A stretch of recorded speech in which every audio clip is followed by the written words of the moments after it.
Seorang Hindu Bali pun sekarang kalau misalkan tidak membanjar adat, tidak mendesa adat, itu tidak masalah. Kenapa orang Bali suka bertikai dengan sesama orang Bali, Ji? Kan sering Aji bilang itu dulu, dan di komentar di medsos juga yang sering baca kan.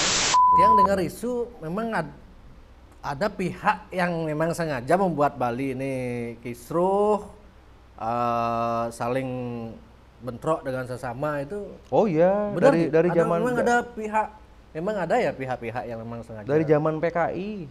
Oh gitu, Iya. dari zaman PKI Dari memang zaman ada. PKI itu yang tahu ya, karena kan yang praktisi Apa sejarah. agenda tujuan mereka itu apa? Eh, Tujuan itu kan menguasai Bali. Menguasai Di Bali, dalam ya. pertama menguasai secara geopolitik. Yang kedua nih menguasai tanah. Tanah. Yang ketiga menguasai ekonominya. Yang keempat nih ada gerakan-gerakan, ya kita harus hancurkan Bali dulu. Dan cara menghancurkan Bali tidak bisa orang Bali melawan orang luar Bali. Karena Bali Buat mereka kuat. ribut dulu, adatnya terutama. Pilih Kostar atau Giri? Dua, ini satu. Saya kok dalam artian ada calon presiden mungkin yang setelah nanti pensiun dari pejabat mungkin akan KPK ada. Ada mungkin yang akan Calon presiden yang calon presiden yang presiden digadang-gadang yang sekarang gadang. masih menjabat, nanti kalau sudah nggak menjabat mungkin akan diincar KPK, hukum ada. termasuk di Bali pejabatnya ada nggak yang itu, Ji? Kalau Ada. omongan AWK biasanya terbukti dulu dibilang Tabanan. kasus Tabanan ya, ternyata beneran ditangkap. Ada. Ada di Bali juga. Selain itu, Ada. ada lagi, Ji. Ada lah pokoknya. Ada bupati Mantan atau bupati berarti, Ji. Yang sekarang masih menjabat. Ada. Nanti Ya. dia lengser kalau nggak. Udah masuk list. Ya kan maksudnya kan Tiang selalu dapat info kan di pusat. Arya Wedakarna ini kan berkantornya di Senayan. Di Senayan ini kan beritanya A1.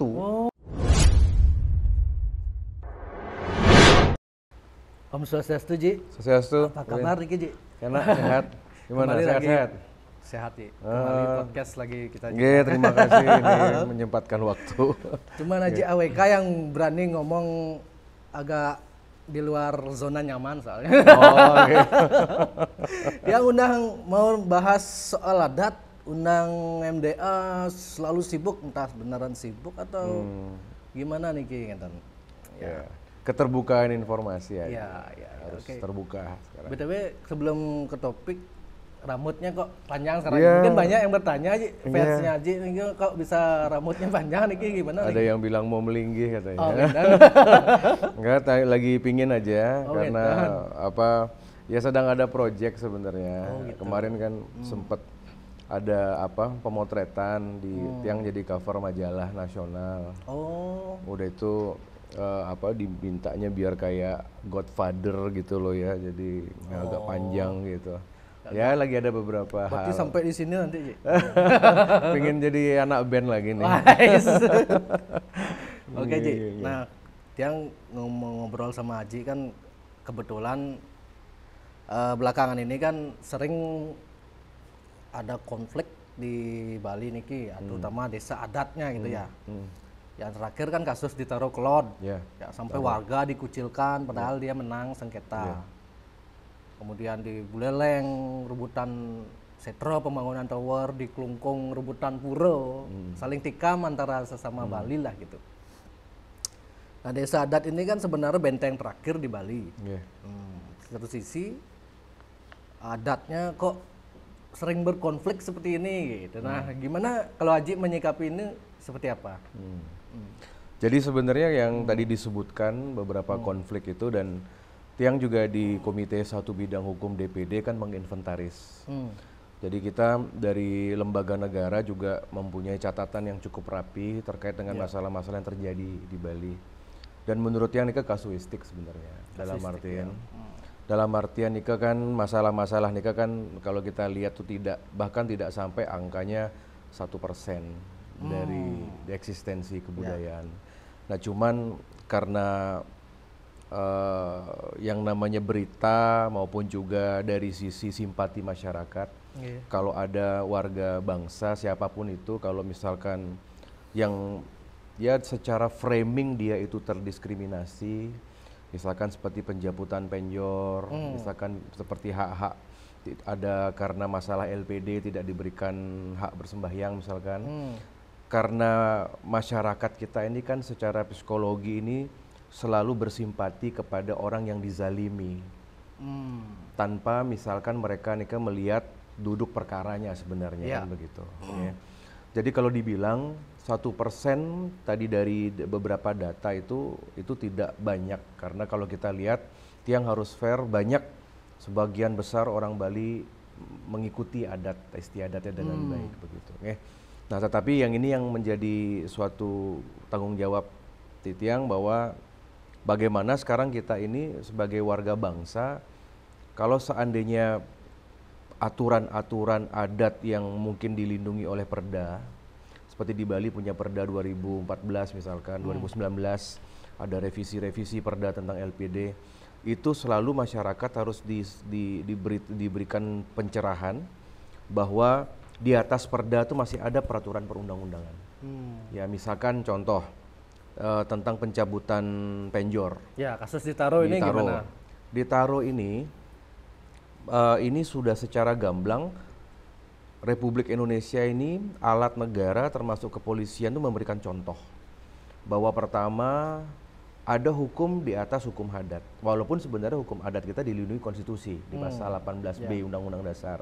Tetapi jangan lupa orang-orang yang selama ini berbicara bahwa adat kita dilindungi oleh Undang-Undang Dasar 1945 amandemen itu adalah mengatur hal yang bersifat umum. Tidak mengatur hal teknis. Teknis inilah ada yang namanya Undang-Undang Hak Asasi Manusia. Ada sanksinya di sana, ada suatu aturan teknisnya. Undang-Undang KUHP pidana. Nah makanya kasus Taro Kelot ini memang pada saat seorang warga negara, kebetulan orang yang disampaikan ini melaporkan, otomatis negara harus memproses.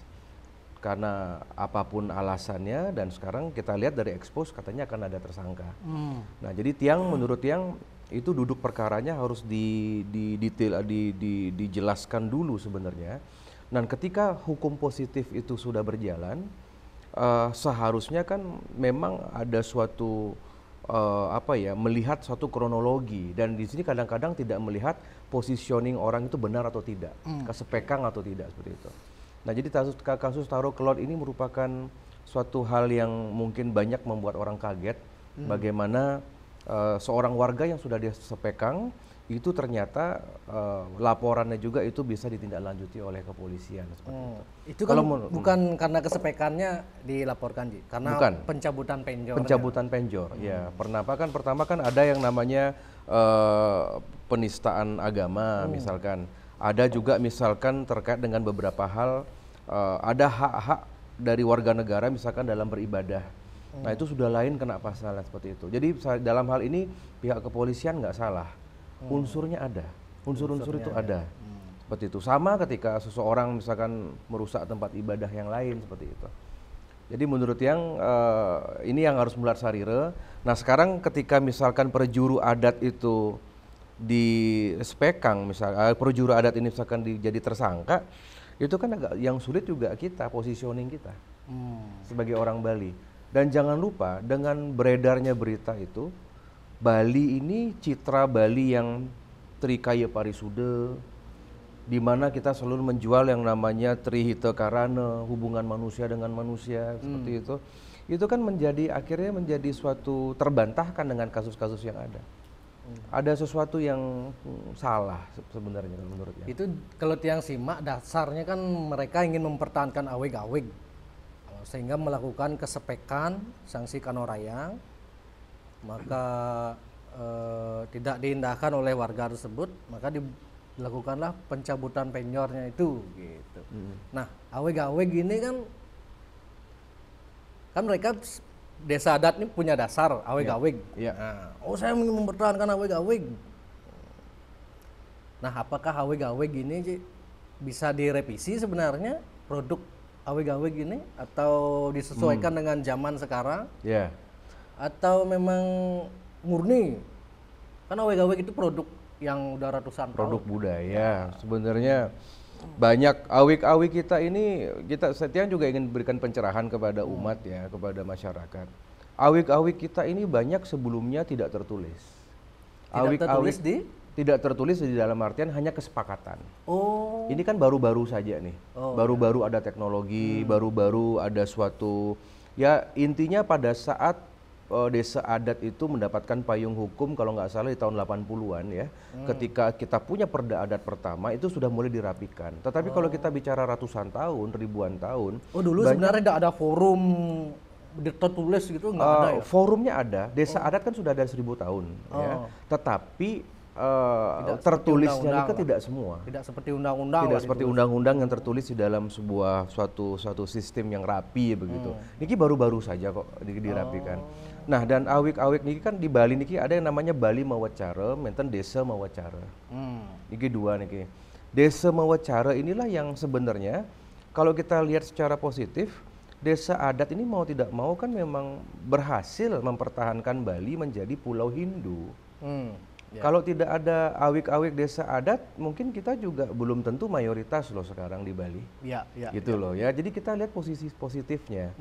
Nah, tetapi karena kita bersepakat masuk NKRI, pada saat raja-raja di Bali dulu tahun 45, dulu kan ada namanya sistem Forum Raja Bali ya, Aste Negara. Aste Negara. Okay. Nah, ketika kita bersepakat mengikuti Bung Karno, ikut di dalam NKRI, mau tidak mau kita harus ikut aturan positif NKRI. Nah, awik-awik ini pun bisa dirubah karena di dalam agama Hindu yang tidak bisa dirubah itu cuma satu, yaitu Kitab Suci Weda. Di sana panduannya. Selain itu bisa dirubah, disesuaikan dengan zaman. Ya. Ya, misalkan kesepakatan kan. Yang penting kesepakatan. Nah, cara menyemakati niki karena di Bali ada yang namanya Dreste maupun Desa Mawacara. Apa yang namanya Bali Mawacara niki kan sebenarnya Bali Mawacara kan payung. Kita sebenarnya memerlukan ada suatu pedoman dan itu sudah ada kok. Majelis Adat Parisade Hindu itu sudah mengeluarkan beberapa peraturan-peraturan yang menjadi payung. Misalkan sekarang kita tidak boleh lagi loh sepekang ketika ada kembar buncing misalkan. Nah sekarang tuh nggak boleh lagi loh. Kalau dulu kan harus dibawa ke setre, ya seperti beberapa tahun lalu Tiang pernah itu ke Beleleng, masih ada itu yang diungsikan sampai ke kuburan ketika melahirkan kembar buncing. Tetapi Parisade lembaga adat sudah mengeluarkan aturan yang bagus sebenarnya. Nah cuman makin karena aturan Nike kembali ke dikjayaan desa adat di Bali Nike independen, dia tidak diatur oleh siapapun. Desa adat Nike tidak tunduk sama gubernur. Desa adat Nike pun tidak tunduk pada MDA. Desa adat Nike hanya tunduk kepada kesatuan sistem adatnya. Dia tanggung jawab langsung ke Tuhan, langsung ke Trikayangan desa. Berarti otonom. Otonom sekali, negara dalam negara. Nah itu udah membuat kadang-kadang kan itu jadi alasan mereka di realita di masyarakat. Oh ada rekomendasi MDA seperti ini, PADI seperti ini. Loh kami awik-awik kami di sini seperti ini. Jadi kan untuk apa ada PHDI, MDA yang katanya sebagai pengawas, artinya rekomendasi mereka kan dianggap angin lalu aja gitu. Begini, tujuan ada lembaga, termasuk lembaga pemerintah, negara, daerah, MDA, Parisade, majelis begitu. Nike fungsinya kan sebenarnya kepada restoratif, memediasi. Nah, jadi apalagi sekarang di tingkatan negara kita salut dengan Pak Jokowi karena sudah ada suatu instruksi kejaksaan, kepolisian untuk hal-hal yang bersifat tradisional, daerah, domestik itu disarankan restoratif. Tidak melalui proses pengadilan apapun masalahnya. Nah, mungkin tujuan dari Parisade dan MDA majelis itu bagus ada, tetapi kan makin apakah berfungsi tidak? Apakah pada saat lembaga-lembaga ini ingin menjadi mediator, apakah sudah melaksanakan tugas secara maksimal atau belum? Di sini sampun perlu ketokohan. Sebenarnya kan harus satu ketokohan ini kan orang kalau mau dipercaya kan justru harus digugu dulu. Jangan sampai kenapa desa-desa adat ini banyak yang menolak keputusan atau mengikuti himbauan-himbauan majelis karena mungkin ketokohannya diragukan. Tapi kalau misalkan ketokohan itu dipercaya, Tiang yakin dijalankan oleh masyarakat. Dan ketika seperti sekarang misalkan kalau kita ada tiang dari DPD yang menginginkan kalau ada kasus-kasus adat sebaiknya mediasi, restoratif, jangan dibawa ke pengadilan, ya kecuali misalkan kalau sudah urusannya narkoba, udah terorisme, pidana, korupsi, ya nikah sudah ranahnya udah berbeda nih Kak. Jadi pada prinsipnya awik-awik itu bisa dirubah, bisa disesuaikan, dan jangan sampai ini menjadi suatu senjata makan tuan. Salah satunya misalkan yang sering tiang ungkapkan berkali-kali, ada potensi perpindahan agama cukup besar. Nah, itu dah yang sering baca-baca di medsos, di komen-komen netizen ketika ada kasus-kasus yang melibatkan adat, bentrok antar warga Bali gitu. Kalau begini terus kemungkinan akan banyak warga Bali pindah agama, terutama kasus-kasus yang sampai adanya sanksi kesepekan. Sebenarnya kan sanksi kesepekan ini kan sudah tidak boleh dilakukan, tapi kembali lagi seperti tadi, aweg-awegnya ada gitu loh. Jadi begini, pertama begini, contoh seperti kasus yang ada di beberapa wilayah ya, Kasepekang. Anggap ada satu warga, secara sistem adat dia udah dikeluarkan dari adat Sepekang. Tapi dia masih punya tegak rumah. Dia masih punya pura, merajan. Dia masih punya aset di tempat itu. Secara hukum positif, selama ada warga negara Indonesia, apapun suku agamanya, ketika dia masih memiliki KTP, dia memiliki sertifikat tanah dengan lambang Garuda, itu tidak bisa diusir. Makanya sekarang Kasepekang versi setelah reformasi dengan Kasepekang zaman Orba, zaman Orlan itu beda. Sekarang niki Kasepekang niki hanya di atas kertas. Di atas kertas. Karena kalau dulu, ini anak muda harus tahu, dari cerita-cerita dulu Kasepekang itu bisa diusir. Oh iya? Ya, dulu tuh bisa diusir, bisa dipalang itu tanah itu. Bisa direbut kalau dulu sebelum ada suatu transparansi manajemen pemerintahan atau good governance. Makin anggap di satu desa niki ada satu titik orang Kasepekang itu desa adat bendesa Banjar tidak boleh mengusir. Karena dia akan ada yang namanya undang-undang kependudukan dan yang namanya catatan sipil. Ada undang-undang HAM. Jadi dia bebas tinggal di sana. Bebas beracara, bebas sebenarnya untuk memiliki hajatan, ya. Jadi tidak boleh ada pengusiran dan hanya keputusan pengadilan yang bisa memutuskan seorang warga negara Indonesia itu untuk diapakan dan diapakan oleh negara nikah hanya lewat pengadilan. Jadi sebenarnya kalau menurut yang Kasepekang nikah hanya macan di atas kertas. Contoh, ada yang tidak diberikan setre. Boleh saja kalau misalkan ada semeton yang Kasepekang, besok tinggal kalau ada yang meninggal keluarganya, hanya ambil ambulan saja. Boleh sampai di depan gerbang rumahnya boleh. Silakan bawa ke Ceko Maria. Ceko Maria. Sekarang sudah banyak kan? Sudah mana? Sudah banyak. Jadi krematorium ya, kan? Dan apakah misalkan ada seorang Hindu Bali? Seorang Hindu Bali pun sekarang kalau misalkan tidak membanjar adat, tidak mendesa adat, itu tidak masalah. Oh ya? Nggak masalah. Banyak orang-orang Hindu sekarang yang mungkin tidak merantau dan mungkin karena generasi mudanya mungkin tidak mengerti, mungkin terlalu sibuk, ada yang sudah di luar negeri. Yang saat ini kalau tiang lihat di perumahan-perumahan itu, ya mereka yang tinggal di kawasan-kawasan elit di kota misalkan ya, itu mereka tidak banyak membanjar adat atau bagaimana. Karena hak-hak mereka kalau meninggal ya tinggal krematorium, negara mengizinkan. Pada saat misalkan mereka membutuhkan pura, mereka tidak ada suatu kewajiban kok untuk orang Hindu Bali untuk ketrikayangan desa. Ya, dalam artian mereka bisa ke Jagatnata, mereka tidak dilarang ke Pura Besakih misalkan.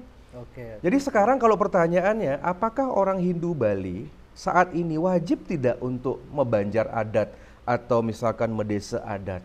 Kalau dari lihat situasi sekarang, sudah tidak wajib lagi. Termasuk pun orang yang Kasepekang. Yang di krematorium ini kan banyak yang di Sepekang sebenarnya. Ya, dan baik-baik saja karena negara melindungi. Dan mohon maaf, desa adat pun harus memahami bahwa di atas desa adat dan awik ada undang-undang, di atasnya ada undang-undang dasar, di atasnya ada Pancasila. Inilah yang kita jaga, Pancasila ini begitu. Makanya sekarang kalau dibilang kalau Misalkan Erwin tanya sama saya, Ji, Punapi, kondisi misalkan umat Hindu di Bali.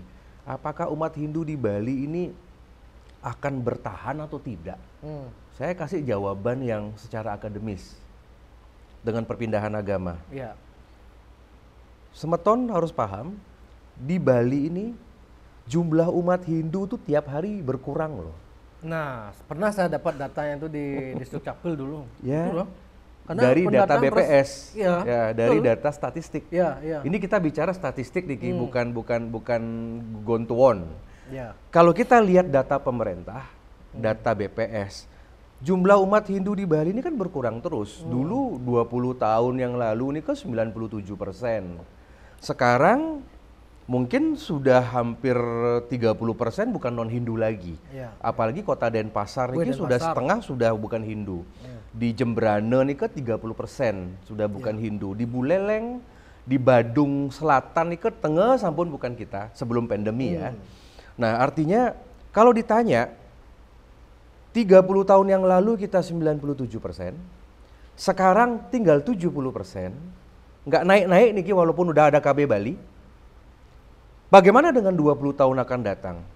Bisa jadi tinggal 50%. Jadi kalau dibilang apakah Hindu ini di Bali akan sandiakalaning seperti zaman Majapahit?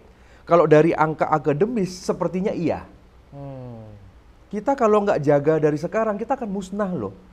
Sama seperti agama lokal di Hawaii. Sama seperti agama-agama besar yang ada di dunia. Nanti yang gubernurnya bisa jadi agama lain mungkin. Ya, tapi sekarang kita nggak bicara rasis atau gimana ya. Artinya kan bisa jadi kan itu kan. Oh, bisa buktinya jadi. Sampai ada DPD ini kan.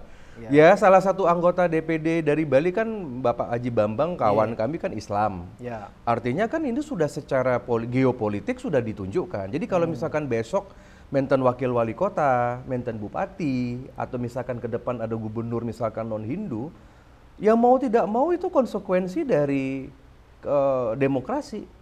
Ya. Nah, salah satu pemicu orang pindah agama itu adalah dengan ketatnya adat di Bali. Nah itu dah makanya di satu sisi kita harus menjaga adat tradisi, kan artinya kelompok yang menjaga itu adalah kelompok adat kan. Iya.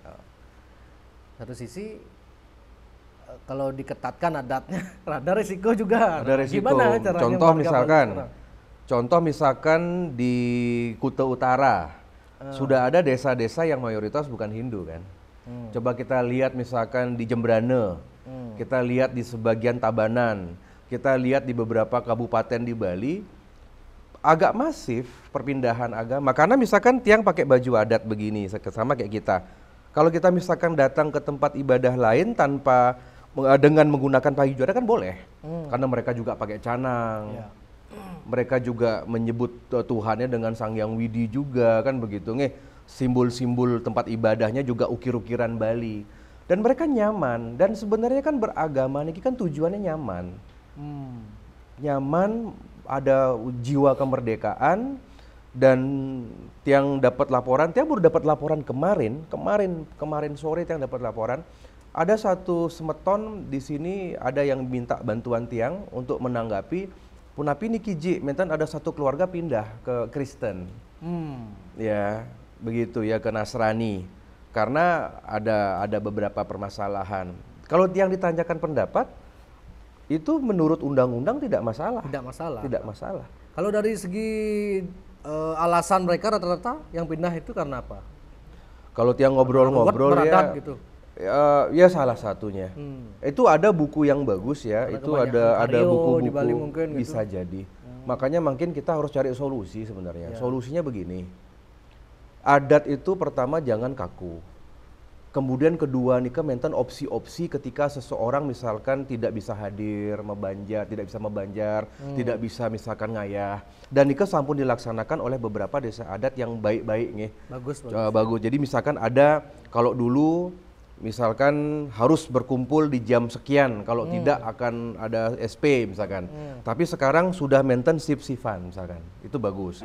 Yang pernah lihat itu di beberapa tempat. Yang kedua, disubstitusi diganti dengan peturunan, dengan ada suatu iuran. Ya, jadi kalau tidak hadir ya, bayar.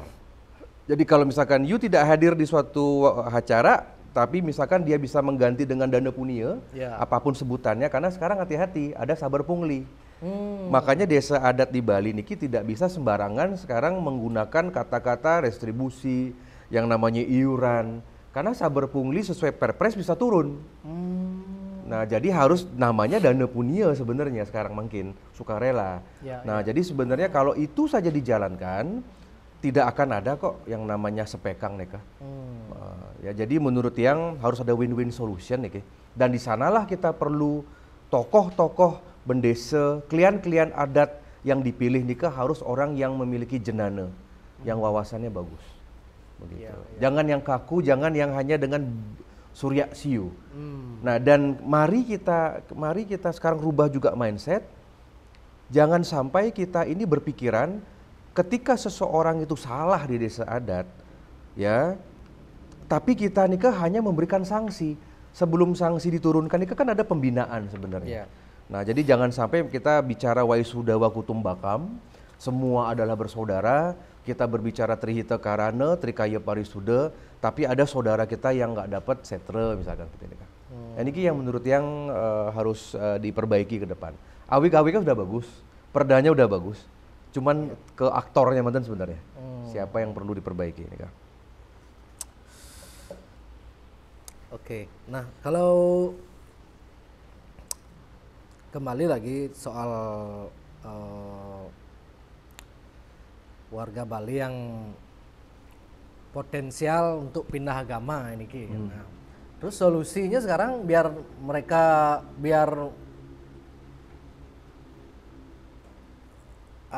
warga Bali tidak banyak yang pindah agama niki napi Ji? Apa yang harus dilakukan desa-desa mungkin terutama pemerintah kita niki? Apakah cukup kalau pemerintah gubernur kan sekarang cuman menerbitkan program KB 4 anak gitu aja kan?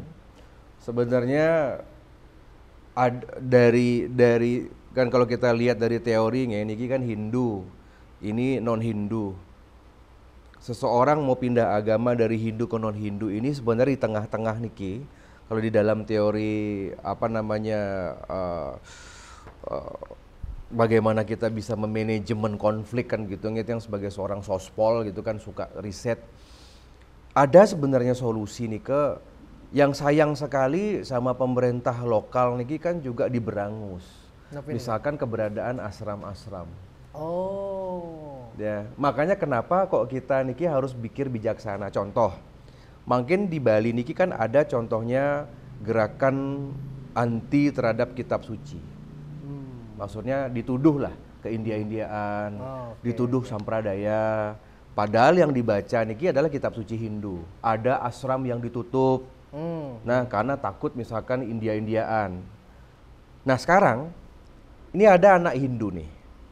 Dia ini sebenarnya bisa belajar di sini. Dia belajar Weda. Dia belajar tentang masih Hindu sebelum dia pindah agama. Tetapi kayaknya akhir-akhir niki kok orangnya kita nih tambah keras. Sehingga mungkin seseorang yang seharusnya memiliki opsi-opsi pilihan, bagaimana dia belajar kitab suci, belajar apapun lah namanya ya, itu akhirnya mereka mengambil jalan pintas. Loh, kalau saya misalkan asram saya ditutup, pesraman saya ditutup, saya dituduh misalkan sampradaya, ya mending pindah. Yang paling banyak menjadi kalau menurut yang di Bali ya, yang banyak teman-teman kita pindah nih pertama ke Buddha sama ke Kristen. Ya, karena kalau kita lihat yang sendiri kan yang banyak kawan-kawan Nasrani. Tiang setiap Natal nih Astungkara selama niki tiang selalu ikut misa kan gitu ya. Saya sering kunjungan ke gereja dan tiang lihat banyak orang-orang Bali itu di gereja. Mereka nyaman dengan baju Bali. Ketika masuk gereja mereka nika menten gamelan. Dreste Bali niki dipakai, bahkan menyebut Tuhan yang nika dengan Sang Hyang Yesus. Kalau kita lihat pajegan menten, canang menten, dupe menten. Ke wihara juga tiang lihat sering. Wihara luar biasa. Artinya mungkin kalau tiang sebagai pejabat negara ditanya, kalau seandainya ada nih orang Kasepekang, kalau ditanya bisa nggak dari Aji misalkan memfasilitasi untuk pindah agama, kita bantu. Ada majelis-majelis kan, begitu sama misalkan seperti orang lain mau pindah Hindu, kita bantu dengan Sudi Widani. Nah, Sudi Wadani niki pun harusnya sebenarnya harus sederhana. Jadi kalau menurut yang perpindahan itu cukup masif, terutama generasi muda, karena mereka apalagi pergaulannya dengan sekolah. Kalau misalkan kita sudah menyekolahkan anak kita misalkan di bukan sekolah yang non Hindu, agak rentan perpindahan nih ke begitu. Yang pernah bertutur sama bercerita lah sama teman yang sering dia ke wihara nih orang Bali. Kamu ngapain sering ke wihara? Oh, kalau aku ke Tuhan lebih ketemu di wihara gitu. Terus kamu nggak pernah ke pura? Ke pura sih biasa, cuman di pura nggak menemukan dia keheningan yang di kusyuknya itu kurang katanya. Artinya cuman sebatas menjalankan tradisi lah. Oh, karya pura gitu. Artinya cuman formalitas saja. Karya-karya ini dianggap formalitas. Jadi kalau dia ingin bertuhan ke wihara gitu. Seperti banyak kelenteng-kelenteng wihara-wihara di Bali itu yang banyak justru didirikan atau diempon oleh semeton yang Hindu. Sebenarnya yang mungkin yang belum periksa KTP-nya, mungkin mereka sudah Buddha kan begitu nge. Dan memang kalau kita lihat bahwa perkembangan kalau di Bali niki perkembangan Buddha cukup besar kan cepat nge, karena kan mungkin kesamaan kita nge kebudayaan bagaimana nge. Tetapi pada prinsipnya kalau misalkan mau tegas, kalau misalkan ada orang-orang yang di Sepekang, orang-orang misalkan di desa adat yang misalkan merasa tidak nyaman dengan Hindu, ya negara yang harus sampaikan, negara menyediakan instrumen itu. Kalau mau pindah agama ya negara kan mendukung, tidak masalah. Dan iki yang harus menjadi kita mulat sarire mungkin. Bagaimana orang Bali, umat Hindu, mungkin dengan angka kita 70%, ya mungkin 20 tahun yang akan datang tinggal 50%, mungkin pada saat Indonesia 100 tahun 2045, mungkin kita tinggal 40%, ya punapiang, karena dulu kita sudah punya sejarah juga hancurnya Hindu di Majapahit kan. Kita kan punya sejarah hebat dulu, kerajaan Majapahit yang bagaimana besar sekali selama 300 tahun berkuasa, toh juga akhirnya hancur. Dulu leluhur kita sudah pernah mempraktekkan itu, dulu punya kerajaan hebat, candi-candinya banyak, karena datang agama baru dan agamanya sederhana, agamanya mengajarkan kemanusiaan, ya tidak ada sepekang di agama mereka, ya akhirnya sekarang Majapahit tinggal ada di Bali mantan kecil, di Jawa sampun habis. Dan apakah nanti anak cucu kita kalau misalkan Majapahit Bali niki akan kerdil ya nika aksamayang sampun duenang sampun nika. Gitu. Tapi ya kita sebagai kesatria ya harus optimis lah. Kita perbaiki, itulah gunanya Tuhan melahirkan saya, melahirkan Bung Erwin, melahirkan teman-teman ya untuk memberikan pencerahan sebenarnya. Yang kan leluhur juga bekerja melalui frekuensi ya seperti inilah, memberikan cenana seperti ini. Tapi tiang optimis Bali akan tetap bertahan kalau kita mau berubah. Nah, konflik-konflik yang terjadi di lapangan kan akarnya tiang lihat tuh antara semua itu adalah tanah, rebutan tanah nih gini. Gimana nih solusinya ke depan nih biar konflik tanah nih tidak terus terjadi di Bali gitu. Sebenarnya kalau tanah kita bersyukur dengan Pak Jokowi dengan ada yang namanya program reformasi agraria. Jadi program di mana pensertifikatan dua-dua niki ini kan suatu hal yang baik niki. Dalam artian tiang sih berusaha ngeliat positifnya aja. Yang terjadi kasuistik di Gianyar, yang terjadi di beberapa tempat di Buleleng, menurut tiang niki kan cuma 1-2 kasus. Tetapi kita harus melihat puluhan ribu kasus yang sukses sebenarnya. Yang dimana dulu tanah-tanah tidak bertuan niki, akhirnya dengan program dari kantor menteri lewat perintah Pak Jokowi, dan tiang tahu Pak Jokowi memang minta Bali nomor 1 harus prioritas. 200.000 bidang sertifikat nika sudah selesai. Dan untung ada program nika. Karena jika tidak ada program itu, bayangkan banyak sekali. Mungkin lebih banyak daripada yang sekarang ya. Ya sekarang itu kan jadi bom waktu. Karena dulu kan mafia-mafia tanah itu kan begitu pekerjaannya. Ya, dalam artian mereka itu selalu mengklaim duwe pura, duwe adat, tanah tidak bertuan. Itulah yang diambil alih, yang diklaim, yang dipalsukan dengan oknum-oknum, sampai ada yang namanya ketua BPN di Bali juga sudah tersangka kan begitu nge. Nah, jadi dengan ada program di periode pertama Pak Jokowi kemarin sudah menyelesaikan 95% masalah Bali. Sekarang makin desa adat Niki sudah punya sertifikat duwe adat yang dilindungi oleh peraturan perundang-undangan. Astungkara Niki sudah membuat kita tenang. Nah, jadi kalau kasus-kasus seperti tadi, nah Nike kan cuman hal-hal kecil manten. Nah, cuman sekarang jangan sampai lah kalau menurut yang masyarakat jangan keras juga. Seperti kemarin sudah ada keputusan di salah satu desa di utara Bali, Tiang Tangani. Sudah menten ingkrah Mahkamah Agung, sudah sah, tiba-tiba masyarakat masih mencoba menggugat. Nika kan konyol nika. Karena negara sudah menutup, karena sudah keputusan MA. Nah, tapi misalkan kalau ada misalkan desa adat justru yang menggugat masyarakatnya, kebalikan nih, Nah kebalikan sebenarnya kan kalau sudah masuk ke ranah hukum positif, Nike sebenarnya hitam dan putih antara kalah dan menang. Kalah dan menang aja. Kalau menurut Tiang kok lebih bijak mediasi loh. Mediasi bisa jalan tengah kan. Mediasi Nike kan masih bisa dibagi. Ya. Anggap misalkan seorang warga dia punya pipil nih. Dia punya bukti kalau kakeknya, pekaknya misalkan dia punya tanah ini loh.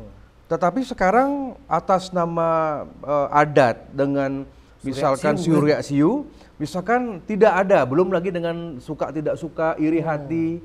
Ya zaman seperti zaman-zaman PKI lah. Pembantaian di Bali ini kan banyak karena sakit hati, iri hati gitu. Sebenarnya kalau misalkan mediasi ini kan bisa ditanggulangi. Bisa misalkan ya sudah dibagi dulu. Ada misalkan 1 hektar ya sudah 10 are kamu ambil 90 arenya buat desa adat atau setengah-setengah nih ke mediasi. Itu jauh lebih bagus. Masalahnya di desa kita nih tidak ada orang yang bisa diplomasi, humasnya bagus untuk mediasi. Nika perlu orang-orang hukum dan sospol. Makanya harus memperbanyak sarjana sosial politik dan komunikasi. Nika yang nggak ada, jadi ketika berhadapan misalkan antara orang yang berkonflik, Nika malah ada suatu perdebatan. Di belakangnya beriuk siu, di belakang yang calon niki yang didakwa niki menten hukum, menten pengacara, habis semua sudah masuk ke pengacara, masuk ke pengadilan, selesai. Patah sekali di LPD juga Tiang sebenarnya tidak setuju LPD kalau ada masalah Nika masuknya ke hukum positif. Ini sekarang ada 18 LPD sedang di tipikor loh. Iya, banyak sekali kan kasus LPD. Menurut Tiang, LPD itu selesaikan di dalam desa. Kalau sudah masuk pengadilan, walaupun itu tipikor, kan ada 2 bedanya Niki. Ada pengadilan biasa dengan tipikor. Sekarang Niki kita senengnya di tipikor. Karena di tipikor Niki hukumannya 2 kali lipat. Dan ada yang namanya pengembalian uang dari ganti rugi lah kalau tipikor, karena pengadilan ini tidak, dia hukuman badan manten dan itu setengahnya dari hukuman tipikor. Nah di pengadilan biasa Niki tidak ada hak pengembalian, di tipikor ada, tapi belum tentu Niki dikembalikan ke LPD. Dikembalikannya ke negara. Kalau jadi tipikor ke negara ya? Ke negara. Nanti masalah ke negara. Ada kerugian negara kan? Ada kerugian negara. LPD ini kan bisa masuk ke pengadilan kan karena ada modal penyertaan. Penyertaan modal di awal. Yang cuman berapa juta itu loh. Kan cuman sedikit kan. Cuman 4 juta, 4,5 juta. Makanya Tiang kemarin kirim surat ke gubernur, saya juga sampaikan habis diskusi di DPD, seluruh dana-dana penyertaan pemerintah yang dianggap penyertaan pemerintah yang cuman angkanya berapa juta nih dihibahkan manten sehingga kejaksaan tidak bisa masuk ke LPD. Tidak bisa masuk. Oke. Begitu. Jadi semeton juga harus tahu kalau misalkan Niki kita laporkan LPD sakit nih, gagal bayar. Dilaporkanlah ke kejaksaan, dilaporkan ke pengadilan. Jadi masyarakat kalau si ketua LPD Niki sampun tersangka, sampun narapidana, besok dia bebas tidak bisa nuntut ganti rugi loh. Karena sudah diganti sama hukuman badan. Anggap korupnya 10M. Kalau sudah keluar penjara, semeton nggak boleh nuntut hak nih Lebih baik mediasi, ngomong, Pak, dijam dua aset. dije tanahnya, dije mobilnya, misalkan begitu. Itu yang diambil oleh desa lebih bijak begitu. Tapi, karena ada solusi. Konkretnya apakah bisa seperti itu kan sulit, artinya Karena kalau sudah melapor, yang penting begini manten, kalau sudah melapor, sudah menjadi temuan ke kejaksaan maupun ke pengadilan, uang tuh nggak akan balik, udah gitu aja. Uang gitu. nasabah nggak akan balik. Nah, ini yang sekarang nasabah yang melaporkan mendukung, oh harus ini, jangan berharap uangnya balik. Nggak bisa. Oh, nggak bisa karena setelah si ketua LPD Niki tersangka, anggap dia penjara 4 tahun. Ketika dia keluar, dia udah merdeka. Iya. Kalau justru itu pilihan yang mungkin menguntungkan bagi tersangka mungkin ya. Mungkin dia punya aset sekian, apalagi kondisi hukum kita yang banyak oknum kan. Mending masuk sekian penjara. persen saya bayar inilah. Sekian persen lolos bebas dan santai. Dan kan. jangan salah loh. Sebenarnya kan Tiang kan dapat masukan banyak itu. Banyak dari yang selama ini bersuara kan deposan. Orang yang nitip uangnya di LPD Nike yang banyak teriak-teriak karena dia mau narik kan nggak bisa. Dia mau narik deposito tabungan nggak bisa. Justru yang tidak pernah bersuara mereka yang punya utang di LPD. Bener nggak? Ya, mereka merasa nyaman. Ada kelompok berkasus ada kelompok yang memang nyaman dia nggak tahu itu kelompok itu memang dia tujuannya ini karena di LPD kan makai jaminan yang besar, hanya kepercayaan adat, kadang-kadang dengan KTP mantan bisa. Jadi sebenarnya dengan ada kasus-kasus Niki di bawah Niki banyak yang tepuk tangan sebenarnya. Kan penyebabnya justru salah satunya karena mereka juga kan. Mereka nggak bisa bayar utangnya, jadi LPD kolaps gitu loh. Ya, ini kan sedang kita perbaiki apakah nanti merubah perda atau misalkan nanti di Undang-Undang 1 2013 tentang LKM, ini kan ada caranya di sana, ada caranya. Tapi kan sekarang tergantung, makin praktek, makin kalau kita lihat LPD di pandemi ini agak sulit ya. Sekarang ada 18 kasus yang sudah dilaporkan ke Tiang, yang sekarang berproses di kejaksaan. Tiang cuma wanti-wanti mantan kepada aparat hukum, restoratif, kalau bisa diselesaikan baik-baik, kemudian kalau memang bisa kembalikanlah dananya kepada masyarakatnya. Lagi dicari mantan niki caranya gimana nih, gitu. Oke. Ya. Kalau MDA ini gimana Haji, tanggapan Haji? Artinya gedung megah, dana besar, kok sepertinya belum ada menerbitkan solusi ya untuk desa adat di Bali ini Haji. Menurut aja gimana? Kalau menurut Tiang begini, intinya kalau sebuah perda itu sudah diundangkan, sudah mendapatkan persetujuan Menteri Dalam Negeri, seperti kelahiran MDA niki kan lahirnya dari perda.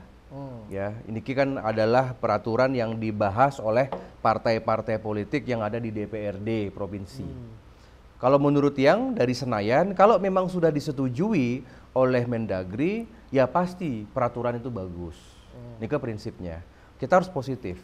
Instrumennya bagus. Mungkin yang kurang maksimal adalah SDM-nya, ya.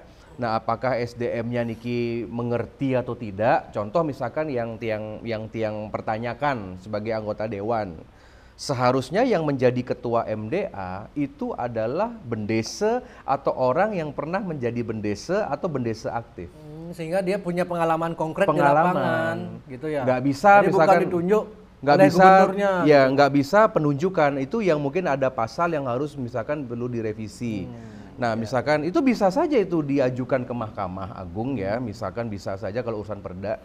Nah, misalkan niki yang terjadi. Karena ketika sebuah organisasi dipimpin oleh mereka yang tidak pernah dalam artian di sistem, niki kan agak salting juga kan begitu ya. Nah, niki menurut Tiang itu aja di dalam. Tapi kalau menurut Tiang majelis-majelis yang di tingkatan desa, kecamatan, kabupaten bagus-bagus semuanya. Dalam artian kalau Tiang fair, banyak yang menilai kan Tiang juga sering mengundang mereka kan begitu ya. Solusi-solusinya bagus, cuman kembali niki kan hanya di atas kertas. Rekomendasi aja ya berarti ya MDA ini ya. Jangankan rekomendasi MDA, rekomendasi DPR aja. Nggak diindahkan. Kalau misalkan masyarakat tidak mau ngikutin, nggak apa-apa. Rekomendasi Mahkamah Konstitusi aja, Seperti misalkan perubahan undang-undang MK. Di sana itu sudah ada, presiden itu atau negara tuh nggak wajib melaksanakan itu. Ada di satu-satu pasal tuh ada. Jadi kalau menurut Tiang, apalah arti rekomendasi majelis wong DPR RI aja rekomendasi bisa dicuekin kok misalkan. Nah, itu. Karena Tiang sering membaca komentar-komentar netizen ketika ada kasus-kasus adat yang kemudian menyangkut MDA itu, apa fungsi MDA? Apa fungsi MDA ini? Mana MDA gitu.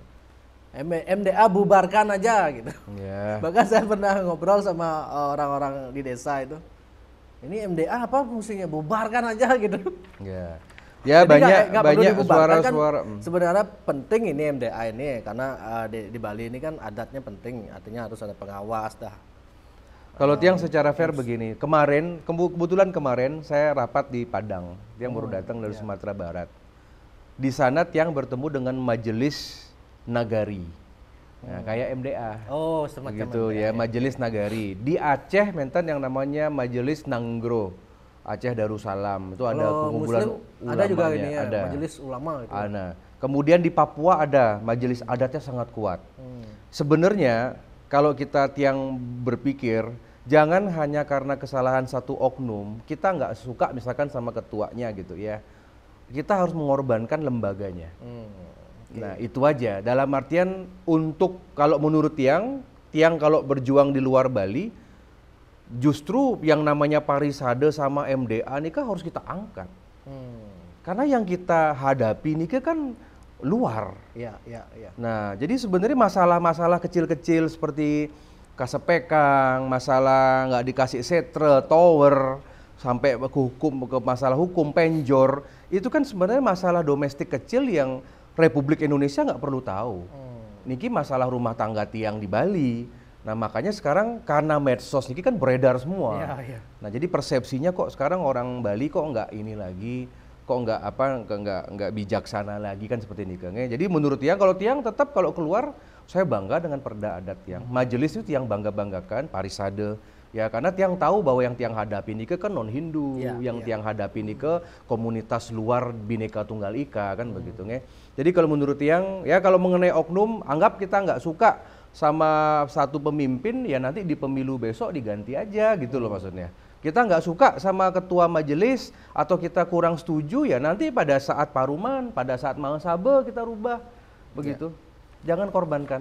Ya, kita berarti, mau Semeton yang berkomentar seperti itu tidak perlu membubarkan MDA gitu ya. Jadi ganti aja mungkin orang-orangnya nanti. Langsung gitu. Ganti oknumnya. Kalau mau langsung ganti oknum. Ada sebenarnya caranya lebih cepat. Tapi masalahnya gini sih, apa yang lihat ya. Orang-orang yang berpendidikan di Bali ini kebanyakan nggak mau mengurus adat gitu. Artinya mereka sibuk kerja, merantau, nyari duit, usaha. Nah sehingga posisi-posisi di desa, Banjar, posisi pentolan-pentolannya dipimpin oleh ya mohon maaf, artinya orang-orang yang pendidikannya kurang. Artinya mungkin masih awam ya. Sehingga ujung-ujung ada masalah Surya Siu gitu. Itu kalau Tiang opini Tiang sih. Ya karena kan apalagi dengan latar belakang kembali ke latar belakang politik ya. Kalau politik Soekarno itu kan sebenarnya politik mencerahkan, bukan memecah belah ya. Nah, jadi pemilihan dari klien-klien maupun bendesa pun sebenarnya harus kita sikapi juga bagaimana kenegarawanan itu penting, wawasan itu penting. Tapi misalkan pendidikan tinggi juga tidak menjamin kok. Banyak yang doktor, sarjana maupun magister tetapi mereka nih kalah sama gelombang wave untuk Surya Siu nih Kak.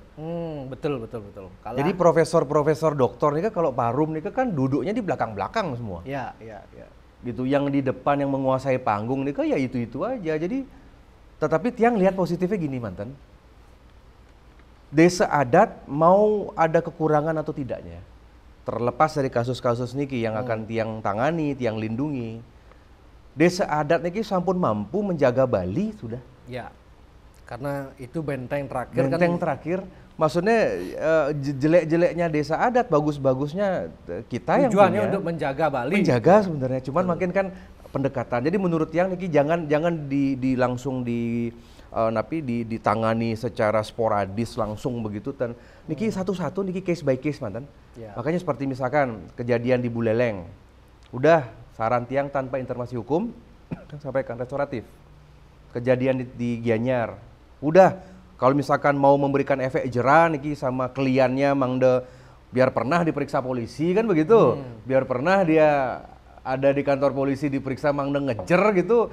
Ya kadang-kadang kan begitu juga, Bang Giang niki Ji, sampai di proses penyidikan Bang Giang memargi nanti apakah restoratif? Oh kadang-kadang negara nih memang memerlukan juga proses seperti ini dalam artian kadang ada konsultasi sama tiang. Gimana niki? Ya udah dalam artian mohon izin niki Ji Senator. Mang udah pernah aja kami panggil niki, mang udah pernah aja mang udah ngejer niki. Oh ya sudah saya bilang. Tapi harus bebas ya saya bilang begitu karena kalau niki ribut Bali mau G20 tiang susah. Tiang susah kan begitu nge. Kalau beneran itu jadi masuk ditahan kan artinya ribut juga masyarakat mungkin ya. Demo diribut juga. Ya, tapi dalam artian kalau memberikan suatu shock terapi gitu ya, ada perundang-undangan. Ya sama dengan kasus Penjor nih ke. Ya, tiang yakin itu kan restoratif kok. Tiang yakin. Restoratif ini bisa dilakukan oleh kejaksaan, bisa dilakukan oleh Bapak polisi. Dan mediasi pun bisa dilakukan oleh hakim. Jadi sebenarnya negara ini sampun baik sebenarnya. Begitu ya. Cuman makin sudahlah mulat sarire, jangan sampai gara-gara satu kejadian menjadi nama desa jadi cemer gara-gara seperti itu. Yang dengar isu memang ada pihak yang memang sengaja membuat Bali ini kisruh, saling bentrok dengan sesama itu. Oh iya, benar, dari zaman memang ada pihak, memang ada ya pihak-pihak yang memang sengaja. Dari zaman PKI. Oh gitu ya, dari zaman PKI. Dari zaman PKI itu yang tahu ya karena kan yang praktisi sejarah. Apa agenda tujuan mereka itu apa? Tujuan itu menguasai Bali. Di dalam pertama menguasai secara geopolitik. Yang kedua nih menguasai tanah. Yang ketiga menguasai ekonominya. Yang keempat nih ada gerakan-gerakan yang misalkan menjadikan ini misalkan ada kelompok lah seperti kelompok Bom Bali 1 dan 2. Mereka kan ingin mendirikan negara agama. Salah satu yang menghalangi pendirian negara agama itu Bali. Karena Bali terkenal. Karena Bali niki budayanya sangat benteng, sangat diagungkan. Jadi dalam pikiran para teroris radikal gitu, ya kita harus hancurkan Bali dulu. Dan cara menghancurkan Bali tidak bisa orang Bali melawan orang luar Bali. Karena Bali kuat. Mereka ribut dulu, adatnya terutama gitu. Hancurkan. Suruh demo. Suruh nolak apapun isu bagaimana padahal sederhana. Misalkan suruh kayak gini-gini nih ribut. Jadi ketika kita ribut dengan satu isu, yang lain sudah dicaplok tanahnya semua. Ya contoh misalkan itu yang namanya sirkuit Mandalika. Sirkuit motor GP ini kan sebenarnya buat Bali sebenarnya. Bali ini kan sebenarnya punya. Tetapi karena kita ribut waktu itu, ya apalah demo-demo bagaimana akhirnya diambil ke ini, diambil ke rencananya di Bali. Di mana dulu di sana aja? Ada beberapa wilayah, makanya tiang agak khawatir jangan kita demo-demo. Kalau kita misalkan nih seperti yang terjadi ada proyek demo gitu. Nah, contoh misalkan tiang bicara nih ya, misalkan tentang aspirasi masyarakat Intaran nih. Oh, terminal LNG. Ya, tiang udah ketemu sama PLN. Tiang udah rapat sama direktur. Gimana? Terus begini. Tiang dukung aspirasi masyarakat Intaran. Bagaimanapun juga yang namanya mangrove itu harus dipertahankan. Harus itu. Dan tiang paham sikap Pak Wali Kota juga kan bagaimana. Tetapi kan makin ada desa adat yang mendukung kan. Ada desa adat. Ada yang mendukung, desa adat yang tidak jauh dari itu yang mendukung. Sekarang begini saja. Kalau misalkan kita mau energi Bali niki mandiri, kita harus punya pusat energi Bali. Bali Energi kita harus punya. Karena listrik kita niki masih tergantung sama Jawa. Ya. Gitu loh. 400 sekian ya kalau dari Jawa. Ya, salah satunya Python. Penolakan Bali Crossing di Segara Rupek kemarin beberapa tahun yang lalu, itu sudah merugikan kita. Karena sebenarnya pemerintah ini kan memberikan bonus kepada Bali. Bali mau nggak dipasang energi mandiri. Jadi kalau besok ada perang dunia, maintenance bencana alam, atau kabel bawah lautnya rusak mungkin ditabrak kapal selam, kita ini punya teknologi. Salah satunya Bali Crossing, ya, itu yang Jawa Bali, sama misalkan Bali ada suatu instalasi pembangkit listrik, ya, yang kemarin misalkan diributkan. Kalau menurut Tiang, kita kasih win-win solusi. Pertama, kalau kita heboh, proyek itu akan keluar Bali. Artinya Diambil lagi sama orang lain. Oke. Misalkan di Bali dikasih 1 triliun. Kalau misalkan ribut-ribut nih, udah ambil lagi, kasih provinsi lain. Yang nomor 2, jangan salah, Tiang dengan Pak Luhut Panjaitan, beberapa tahun yang lalu, Tiang diajak sama beliau sand breaking untuk kapal pesiar di benua internasional. Karena sekarang kapal pesiar yang 500 kaki, itu tidak bisa sandar di benua. Karena perlu dikeruk. Dia perlu dermaga khusus. Sekarang pada saat kejadian kemarin kita lihat kejadian Gunung Agung meletus 2017. Nike kan abunya kan ke selatan. Airport tutup 1 bulan. Paniklah Bali. Kita punya airport di Buleleng itu airport kecil, airport buat latihan pilot. Satu-satunya mengandalkan kapal pesiar. Kapal pesiar yang ukurannya besar itu tidak bisa sandar di pelabuhan kita. Dia buang sauhnya di Samudra Hindia. Orang-orang tua, orang-orang kaya, turis-turis kaya yang tinggal di kapal pesiar, dia ogah naik kapal kecil ke Bali. Kan turun lagi itu, turun pakai jaket, balik lagi, naik lagi, loncat lagi ke kapal yang kecil, bawa ke Bali lagi berapa 30 menit. Orang kaya yang penghuni kapal pesiar nggak mau, mending mereka santai-santai di kapal pesiar nikmati fasilitas. Sekarang buat ya namanya pelabuhan internasional bisa sandar. Tinggal buka pintu ke airport jadinya. Nah, ini ke pelabuhan Benoa, airport, belum lagi kita akan punya rel kereta api. Kemarin General Manager Airport udah ketemu Tiang, minta doa restu akan ada LRT diambil Korea nih dari airport sampai ke Sunset Road sampai ke Sanur. Ada kereta nanti. Oke. Itu perlu energi. Sekarang di Denpasar nih kan sudah maintain perumahan, bisnis. Kan kita nggak mau listrik kita diambil untuk itu. Kita butuhlah pembangkit listrik. Nah, makanya kemarin Tiang sampaikan nasihat ke PLN, tolong masukan dari masyarakat Intaran itu harus diakomodir, jangan membuat masalah.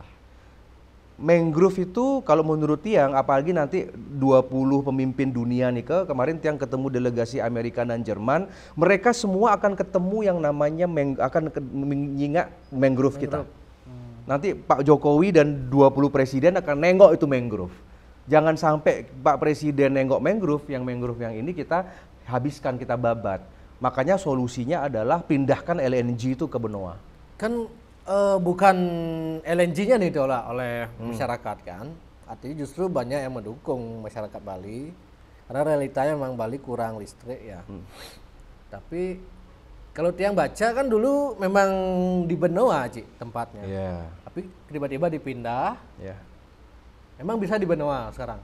Bisa, kan sudah ada lahan tambahan reklamasi. Iya, itu dah makanya. Di Kemantenang kan, dalam artian nanti ketika akan kunjungan ke pelabuhan, udahlah, makanya sekarang masyarakat ya yang harus yakin lah dalam artian bagaimana makin pemerintah ya.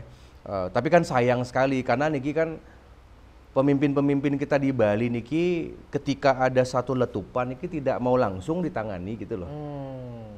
Seperti Tiang aja sebenarnya Tiang nggak ngurusi masalah LNG yang di Intaran, tapi Tiang inisiatif sendiri, Tiang datengin direktur PLN di Jakarta. Saya ingin tahu gimana sih sebenarnya. Terus kalau memang bisa daripada buat daerah saya ribut, saya sebagai wakil rakyat pindahkan aja. Nah kemarin kan perjanjiannya nih di Benoa nih di Benoa nih kan ada yang namanya kawasan hijau. Nah jadi nanti akan dibuat hutan. Nanti kantornya Pelindo ini pindah, nanti pindah ke daerah baru. Kemudian nanti sekarang penataan Benoa ini bagus, termasuk yang namanya pelabuhan kapal pesiar.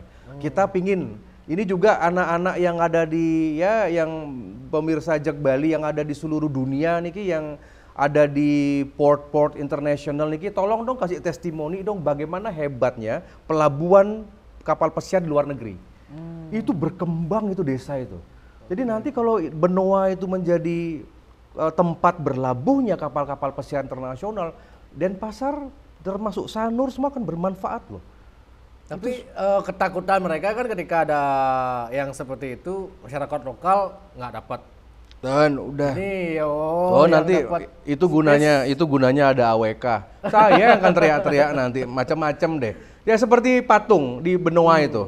Kan ada 3 patung. Ya. Itu sudah dengan Pak GM Pelindo. Tiang waktu pertama periode pertama Tiang udah buat itu sama Pak GM Pelindo.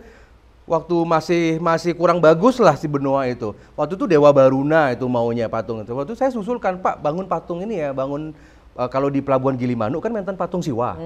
Saya waktu itu pingin gimana setiap pelabuhan di Bali ini ada patung Hindu. Oke. Akhirnya makin ditindaklanjuti, artinya itu kita akan jaga gawang. Kita untuk LNG rekomendasi Tiang pindahkan aja ke Benoa. Ya, itu penting itu proyeknya. Ya, jangan sampai kan ke depan mau nggak mau Bali ini di Bali Selatan khususnya saya baca itu blueprintnya wow banyak proyek. Tapi kalau teori konspirasi seperti tadi, kenapa kok pemimpin kita diem? Mungkin sengaja aja dilemparkan, biar ribut, biar banyak yang biar banyak viral bagaimana, begitu ya. Padahal jawabannya mereka udah tahu. Sudah pun pasti ditolak, pasti akan ke Benoa. Tapi kan yang namanya pemimpin itu kan jahatnya kok dia ngadu domba gitu loh. Ya. Bener nggak? Didatengin nggak mau ketemu, ya, audensi nggak mau ketemu. Ike penjahatnya. Buktinya gubernur kan, terminal LNG nggak ada apa itu cuma ngomong-ngomong aja gitu. Kalau menurut mungkin saja sih teori konspirasinya. Ini ya sama seperti COVID kemarin. Dia ditolak di Intaran, biar bisa reklamasi di Benoa mungkin gitu. Kalau di Benoa reklamasi lagi gitu. Kalau teori konspirasi memungkinkan. Iya. Ya patah sekali 2 tahun. Jangan makin kita lihat prestasi pemimpin kita sekarang, misalkan buka acara rame-rame baru sekarang tampil, lihat 2 tahun. Makanya anak muda niki harus jas merah. Jangan sesekali meninggalkan sejarah. Lihat perlakuan 2 tahun niki, bagaimana ogoh-ogoh nggak dikasih. Bagaimana waktu itu mereka ngomong langsung ogoh-ogoh lelan gitu. Lihat nih jangan kalau sekarang mau buka acara rame-rame di Art Center bagaimana udah biasa itu gitu. Udahlah, lihat 2 tahun yang kemarin Cingga yang himbauan nih nah nanti kita eksekusi nanti itu. Iya. Berarti kira-kira kalau Haji kan sebagai senator tahu mungkin lah artinya di Bali Selatan ini proyek apa aja ada Haji yang besar nanti ketika proyek Denpasar ke selatan jadi pertama Pelabuhan Sanur pasti nika, jadi nanti tidak perlu lagi orang ke Nusa Penida nika sampai cebur ke laut untuk naik boat nika, itu bagus ampun. Dulu pernah Tiang rapatkan sama wali kota, dulu maunya Pelra, pelabuhan rakyat kecil, tapi astungkaro Pak Jokowi kasih pelabuhan yang bagus. Kedua nanti menten rumah sakit dekat Pelabuhan Sanur nih di Sanglah, kita babat lapangan golf di Kuta di Hotel Bali Beat. Itu akan menjadi rumah sakit terbesar di Asia Tenggara. Itu kerjasama sama Amerika. Ya nanti itu namanya rumah sakit Mayo, klinik Mayo ya, itu bagus, itu luar biasa itu. Nanti orang berobat nggak perlu ke luar negeri. Dan Bali beruntung, Indonesia Timur berobatnya nggak perlu ke Malaysia, ke Singapura, ke Bali semua, otomatis niki kan hidup. Nah jadi ini kedua, nomor 3 nanti akan ada proyek LRT dari airport, nanti akan ke Sunset Road, kemarin rutenya belum diupdate sih, tapi ada 2 exitnya dari airport, tidak perlu nanti keluar airport, karena syaratnya akreditasi internasional airport harus ada LRT. Karena di Indonesia baru cuma 2 airport yang punya, Jakarta dan Medan, Kuala Namu.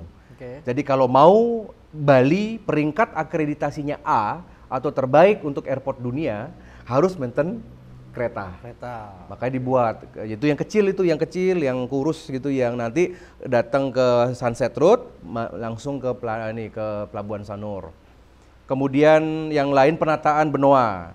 Ya walaupun kemarin di Benoa tuh reklamasinya tuh ada diem-diem kan begitu ya. Ya ada diem-diem dan ya sudahlah, dalam artian dari Tiang dari DPD mengawasi sebenarnya semua. Kan Tiang juga sebagai salah satu BUMN kita perlu awasi nih semuanya. Dan maka dari itu Pelabuhan Benoa akan menjadi luar biasa nantinya. Selanjutnya nih Jalan Lingkar Selatan nih Kuta Selatan nih Uluwatu semua Jalan lingkar di atas nih nanti di tebing nih ada yang di atas, ada yang di bawah nih untuk mengurangi kemacetan di sana. Wah, Denpasar, Bali Selatan udah macet banget sekarang. Makanya kita perlu presiden yang 2024 nih yang bisa melaksanakan presiden amanat Pak Jokowi nih. Kita penting memilih presiden yang bisa menindaklanjuti nih. Ya Asunggara Selatan akan tambah maju lah begitu. Ya, oke. Kembali lagi soal desa adat, Ji. Nah, kalau desa adat ini di Bali kan terkenal apanya dalam ajang politik sangat memiliki bergaining lah kan ya. Nah, kalau sekarang gimana, masih kira-kira seperti itu, Ji? Artinya kan tiang dengar isu-isu konkret di lapangan kan ya ketika Bendeso kalian Bendeso itu justru dalam perhelatan politik tuh mengambil peran juga untuk menggerakkan, oh kita udah dibangun bantuan, udah dikasih A gitu. Kalian bilang A, semua harus pilih A gitu. Kira-kira, tapi kalau menurut yang pasca ini ya, pasca pilkada kemarin 2020 dengan tipisnya calon-calon ya, seperti misalkan Denpasar. Di Denpasar itu suaranya Pak Jaya Negara itu wali kota kita sekarang nih lebih kecil daripada suara golput. Ya, betul. Yang pernah lihat datanya. Ya. Loh, artinya itu salah satu contoh di beberapa kabupaten Bangli tipis. Di beberapa tempat tipis ya, Jembrana begitu. Artinya kalau tiang lihat gerakan anak muda ini nggak bisa dibeli ya. Dibendung dan dibeli. Itulah. Jadi menurut tiang, walaupun kliennya, penglingsirnya, rajanya, apanya, sesepuhnya mengatakan pilih si ini, nggak ngaruh. Nggak ngaruh buat anak sekarang muda. Makanya AWK pasarnya anak muda ya. Kalau tiang didukung adat soalnya. Oh, adat ya. Kalau tiang banyak ada, kalau tiang desa adat anak muda. Dalam artian menurut tiang ke depan sekarang udah semakin dewasa makin. Terutama makin kan ketat makin perhitungan suara. Benjang nih nggak usah khawatir. Yang namanya Pilgub, Pilpres 2024 nih Nika semua sudah teknologinya sudah tinggi dan seseorang yang mengarahkan Nika itu sudah bisa dipidana loh. Misalkan seharusnya yang netral, ya harusnya netral kan begitu. Ya sekarang dengan teknologi rekaman, contoh misalkan menten klien atau menten bendese, tapi misalkan dia melakukan suatu himbauan yang dianggap melanggar undang-undang, mengkondisikan, ada black campaign misalkan, Nika kan sudah bisa dipidanakan ya kan. Dan menurut yang sekarang sangat cair ya, dan Indonesia ini sangat cair lah bagaimana, dan Bali akan berubah ya, buat yang tidak ada nggak pengaruh lagi nih kak. Apalagi kalau misalkan ada iming-iming tapi nih kak, misalkan iming-iming untuk Bali Banjar, menten iming-iming bantuan, sepertinya nih kak tidak menjadi suatu hal yang mutlak lagi makin. Siap. 40%, 50% anak muda loh yang pilih sekarang. Dika nggak bisa diatur. Kenapa orang Bali suka bertikai dengan sesama orang Bali, Ji? Kan sering Ngaji bilang gitu dulu, dan di komentar di medsos juga yang sering baca kan, oh orang Bali emang suka berkonflik dengan sesama Bali gitu. Enggak. Kalau sama pendatang, keok gitu. Enggak kita gitu aja. Juga. Suku-suku lain banyak. Oh gitu ya. Agama-agama lain juga banyak yang gitu. Saling berantem sesamanya. Ya sekarang tapi kan Bali tonjong enggak, orang Bali bersatu kok. Menurut yang itu elit manten. Tiang ini kan elit gimana? Elit di desa, elit politik, elitnya Bali manten. Yang di bawah nih bersatu kok mereka kok. Ya contoh nih misalkan dianggap nih, bagaimana misalkan tiang ada gerakan sukle gitu nih. Anak-anak ini sekarang lapor ke tiang, Ji, tiang ngajengnya sekarang carinya yang bersih, yang sukle loh, Ji. Oh maksudnya aktor intelektualnya elit-elit nih gitu maksudnya. Aktornya ya. Aktornya. Ya, ini kita aman-aman. Seperti kalau kita lihat contoh, anggap misalkan terkait dengan kasus-kasus tadi di desa-desa. Kalau ditanya masyarakatnya, mereka nggak tahu menau. Iya betul. Nggak tahu menau. Coba survei. Dan mereka banyak mengikuti desa adat nih kan sebenarnya karena kewajiban mantan. Iya. Ada yang mengatakan saya ikut desa adat, ada komentar-komentar tadi di ini kan yang tadi post terkait dengan masalah tidak ada dapat kuburan Hindu ya. Itu karena ketakutan aja sebenarnya. Ya. Jadi sebenarnya kalau dibilang Bali guyup kok aman-aman aja. Berarti yang membuat kisruh ini justru pentolan-pentolannya, aktor-aktor yang memang ada punya kepentingan tertentu gitu. Kepentingan itu tanah, misalkan politik dan lain-lain gitu ada posisi, ada cari muka lah. Cari muka. Cari muka lah depan pejabat. Nggak aman kok, apalagi anak muda sekarang fair, yang optimis.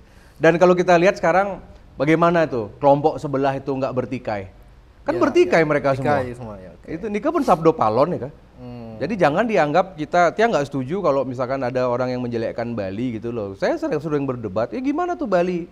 Gimana itu Pak Senator Bali gimana? Lu diem dulu gitu loh, lu lihat dulu deh di kampung kamu gimana gitu, sebelah gimana gitu. Jadi buat yang Bali bersatu. Ya. Jangan pedulilah sama aktor-aktor yang begitu, yang bayaran-bayaran.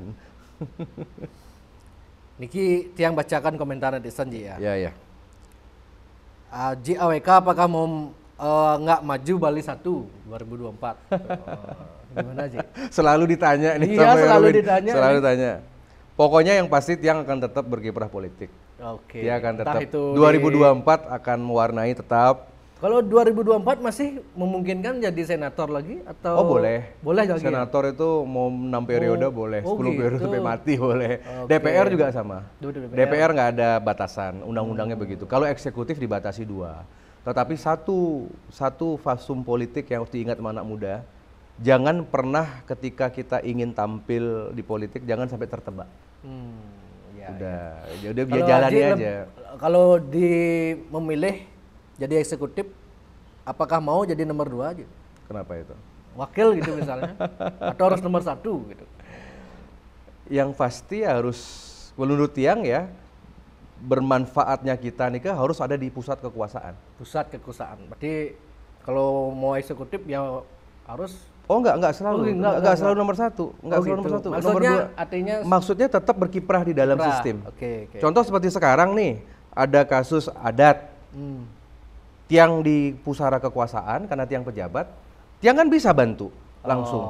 Saya tinggal telepon aja. Itu beresin bisa dong. Bisa menyelesaikan masalah lah. Kalau misalkan Tiang cuma jadi tokoh puri atau LSM, Tiang misalkan hanya menjadi tokoh masyarakat kan di luar tembok. Sekarang Tiang dari dalam Tiang bisa bantu. Nih yang seperti kasus-kasus yang tadi nih pokoknya nanti Niki akan beres semuanya, akan restoratif, Tiang bereskan. Ya, saya nggak mau ada desa adat saya di penjara, bendesa Tiang dikriminalisasi, juga warga-warganya juga ya jangan dikit-dikit main lapor kan begitu. Kita bereskan ya ada waktunya. Ya ada yang underground, ada yang ini. Ya lihat aja. Mohon doa deh. Ada yang bertanya Niki, Aji lebih suka lebih gimana? Pilih Koster atau Giri? Dua ini satu. Saya kok dalam artian ya saya dekat sama keduanya ya. Tapi kalau kita lihat Pak Giri ini perspektif ya, ini menarik nih. Pak Giri ini kan sama dengan Pak Ganjar. Posisinya. Posisinya ya. Mereka ini petugas. Entah itu merupakan gimmick politik atau desain. Saya kok merasa Pak Giri itu kok nggak akan keluar dari PDI. Partainya. Karena beliau hormat sama Bu Mega. Oke. Gitu maksudnya. Dia dengar dari stafnya juga baru sempat dipanggil sama Mega juga. Dalam artian ya sama seperti saya selalu mengikuti arahan Ibu Sukmawati Soekarno. Pak Giri atau Pak Koster selalu mengikuti arahan Ibu Mega. Nah jadi sebenarnya kita jangan terkecoh kalau Tiang nggak dengan teman-teman gitu, kita nggak terkecoh. Misalkan nih anggap ada orang dari satu partai dianggap ini berlawanan, itu mungkin desain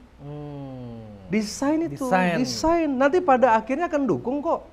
Bisa jadi mereka berdua kan? Ya sama seperti misalkan Mbak Puan Maharani dengan Pak Ganjar. Kan selama ini kan dianggapnya berseberangan. Di framing seolah-olah berseberangan gitu ya? Enggak, pada intinya akan bersatu kok. Saya tahu apalagi karakternya PDI ya sebagai partai Soekarnois tradisional gitu ya. Jadi sebenarnya menurut saran saya partai-partai lain nggak usah PHP, cari calon. Menurut Tiang. Ya kalau disuruh pilih Pak Koster atau Pak Giri, ya mereka kan masih satu kandang, satu partai kan begitu. Dan menurut personalnya mungkin? Tapi itu. Personalnya antara dua ini yang mana aja? Kalau menurut Tiang ya ada positif negatif, ada baik buruknya, ada bagus dan ininya. Buat Tiang sama-sama melengkapi kok beliau. Ya. Kalau menurut Tiang sama Pak Koster juga beberapa kali waktu di DPR beliau kita juga sangat mendukung desa adat. Kalau Pak Giri yang Tiang suka kan gebrakannya ya, tapi gebrakan terkait dengan kalau sudah urusan program populis, memang Pak Giri bagus. Cuman Pak Giri mungkin harus belajar manajemen keuangan. Nah, jadi kalau saran Tiang, Pak Giri dia belajar manajemen keuangan, manajemen aset, begitu ya. Dalam artian ya kalau politik merangkul Pak Giri yang bagus ya. Nah, kalau Pak Koster beliau kan memang pintar, beliau doktor, orang ITB, cerdas, beliau juga di Banggar istilahnya di balik dulu, apalagi undang-undang mungkin. Ya cuman kalau Pak Koster ya politiknya kan ke depan saran Tiangnya harus merangkul kan begitu. Kalau mau menang harus merangkul. Iya. Nggak boleh dijauhin. Kalau ada yang beda-beda dikit ya rangkul. Tiru ini deh, tiru Pak Jokowi. Ya, jadi mau Pak Giri, Pak Koster, siapapun ya calon-calon kan lawannya pun dirangkul kan Jokowi kan. Prabowo jadi menteri. Kalau bisa itu dilakukan oleh di Koster, sini hebat loh. Ya, Pak Prabowo rangkul, Pak Sandiana rangkul, Pak Jokowi sekarang menjadi kingmaker loh. Jadi nanti ini bisik-bisik lah, nanti akan ada 2 presiden, calon presiden nanti di Indonesia nih. Ini forecast siapa calon ini. Kuatnya, Ji? Calon presiden ini kalau menurut Tiang, mohon maaf niki akan ada yang mana yang akan didukung partai, mana yang didukung Pak Jokowi. Dan yang akan menang yang akan didukung Jokowi. Berarti didukung Jokowi akan menang dan kita udah tahu namanya siapa. Paham. Ada calon presiden mungkin yang setelah nanti pensiun dari pejabat mungkin akan KPK ada. Ada mungkin yang akan calon presiden yang calon presiden yang digadang-gadang yang sekarang masih menjabat, nanti kalau sudah nggak menjabat mungkin akan diincar KPK, hukum ada. Termasuk di Bali pejabatnya ada nggak yang itu, Ji? Kalau omongan AWK biasanya terbukti dulu dibilang kasus Tabanan ya ternyata beneran ditangkap. Ada. Ada di Bali juga. Selain itu. Ada lagi, Ji? Ada lah pokoknya. Ada bupati. Mantan bupati berarti, Ji? Yang sekarang masih menjabat. Ada. Nanti dia lengser kalau nggak. Udah masuk list. Ya kan, maksudnya kan Tiang selalu dapat info kan di pusat. Arya Wedakarna ini kan berkantornya di Senayan. Di Senayan ini kan beritanya A1. Benar. Dan Tiang ini kan dapat infonya kan bukan dari orang Bali. Kan ngobrol-ngobrol. Artinya sama langsung sama orang-orang hebat yang memutuskan itu langsung macam-macam lah pokoknya sama teman-teman mereka kan kadang-kadang kan senator bisa rekomendasikan nggak Pak ini Cidok bupati kenapa ini. Bisa nggak gitu? Pokoknya kalau ada penangkapan korupsi di Bali itu banyak masukan AWK itu. Oh gitu, waduh, hati-hati nih sama AWK nih. Kemarin itu, ini baru kemarin kejadian, baru 4 hari yang lalu. Ada seorang kepala kanwil di Bali, itu yang nggak sebut ya. Selama ini rapat nih dengan Tiang nih, saya nggak nyaman gitu sama kanwil ini, karena dia nggak pro sama orang Bali, gitu loh maksudnya. Kebijakannya tuh kok kengken ini orang nih kok nggak membela semeton saya gitu ya. Nah. Pada saat yang ke Jakarta kemarin ketemulah sama pimpinannya di pusat. Ngobrol-ngobrol lah Tiang kan gitu. Gimana itu? Abang, itu anak buah di Bali itu gimana? Saya rapat berapa kali bagaimana? Nggak pernah serius, nggak pernah maksimal. Oh ya. Pas Tiang di Sumatera kemarin, telepon. Dinda, kan panggilnya Dinda, biasa Kanda Dinda. Mungkin karena saya dianggap muda. Itu sudah saya copot itu. Besok pelantikan. Saya bilang, Bang, maksudnya bukan dicopot, maksudnya saya ngobrol-ngobrol tuh ngasih masukan. Gitu. Wah gimana Dinda, ini udah terlalu dicopot, sekarang udah diganti kemarin. Besok mau mematur yang baru ke Tiang. Jadi Tiang baru tahu kekuatan politik itu begitu. Dan misalkan Tiang dengan KPK, Tiang rapat sama KPK di Senayan. Ketua KPK datang, komisionernya datang semua. Dengan Jaksa Agung rapat semua gitu. Dengan Polri, Kapolri, Wakapolri semua. Di dalam rapat nih kita bisa sampaikan unek-unek kita Bali. Misalkan, boleh nggak seorang anggota DPD? Coba periksa dong bupati ini. Bisa gitu? Bisa. Oh, ini ada indikasi. Datanya, ada.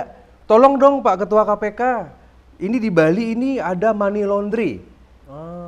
Ada yang begini-begini dan setiap rapat nih banyak dari anggota dewan langsung memberikan rekomendasi. Nike pun dianggen turun. Nike dianggen turun. Jadi buat saya kekuatan menjadi senator itu ya dan DPR tuh besar loh. Ya. Dan Nike harus dimanfaatkan baik. Makanya kalau tergantung kalau makin benjang-benjang kita punya wakil rakyat, kita punya 9 DPR dan 4 DPD, yuk kita pilih yang benar-benar mau kerja. Karena kekuasaannya luar biasa. Kalau seandainya ada 4 AWK aja yang punya yang muda-muda ya bekerja sama gitu, hebat Bali nih. Langsung satunya bidang agama, satunya bidang keuangan, satunya bidang keamanan begitu. Ya jadi menurut Tiang ya dengan komposisi makin Tiang, Pak Mangku Pastike, Pak Agung, Pak Haji Bambang, ya mungkin Tiang yang paling muda sendiri ya begitu ya. Ya selama niki ya sudah bagus ya, cuman mungkin menurut Tiang perlu ditingkatkan ke depan. Nanti 2024 lah. Berarti ada nih kepala daerah yang sekarang nanti lengser ke Ciduk nih Gaji. Ya, udah pasti itu ya. Ada, tapi kan awal-awalnya sekdanya dulu. Oh gitu. Ya nggak mungkin langsung. Oh, ada kepala dinas sekdanya dulu ya. Kepala dinas dulu, seperti di Denpasar masalah aci-aci, semua bisa dibuka nih makanya jangan macam-macam sama anggaran. Kadang-kadang anggaran itu bocor karena anak buahnya nggak dapat bagian, itu banyak terjadi. Oh, oke. Dia aja makan sendiri. Dia makan sendiri. Anak buahnya justru yang ada misalkan bupati di Bali yang di masyarakat misalkan dikenal dengan istilah kapal keruk nih Ada itu, maksudnya kalau udah masalah izin harus ragannya. Ada, pokoknya macam-macam nih proyek-proyek besar-besar itu. Berapa kepala daerah nanti akan ya lihat aja besok yang akan pensiun. Dan 2024 nih kan mereka jabatan cuma 3,5 tahun. Ya, pokoknya nanti Tiang bisa lah memberikan masukan kan dalam artian masyarakat juga bisa. Siap. Oke Ji, sukses semua nih atas waktu yang telah diluangkan. Tapi satu hal yang dari Erwin yang menarik nih, yang ada pertama dalam artian ini ya, Tiang akui aja podcastnya Jak Bali ini dimonitor. Monitor oleh? Seluruhnya. Oleh intelijen. Oh iya benar. Oleh orang-orang berkuasa, oleh pusat. Dan Tiang kan nyangkanya Bali. Tetap pertahankan kekritisan ini. Kan begitu ya, dalam artian ya kadang-kadang kan panggil cewek seksi juga kan gitu. Iya, itu perlu. Untuk memenuhi pasar aja sih. Apa-apa itu bagus. Itu dimonitor juga, bagus. pokoknya yang gemoy-gemoy gitu, oke lanjutkan. Tapi yang pasti ini menjadi perhatian nasional, makanya ini salah satu menurut Tiang podcast karena yang sangat dia berpengaruh memang di Bali. Mau dipegang oleh siapa-siapa Ji, nggak mau dibayar. Termasuk sekarang ini, termasuk tambah glowing ini. Glowing, waduh. Ya mudah-mudahan sukses semua dan terima kasih ikut membantu program kami mensosialisasikan. Tapi resikonya Ji, akun saya hilang setelah podcast dulu sama Ji dulu. Akunnya Jak Bali, untung saya punya cadangan lagi satu. Oh sudah kembali akunnya belum? Belum, akun yang 200.000 belum. Itu bisa dilaporkan ke Kementerian Kemenkominfo, itu bisa dibantu itu, bisa diverifikasi. Ya nanti kalau perlu bantuan DPD, gampang lah itu. Siap. Oke, semangat ya. Semoga sukses terus ya. Terima kasih.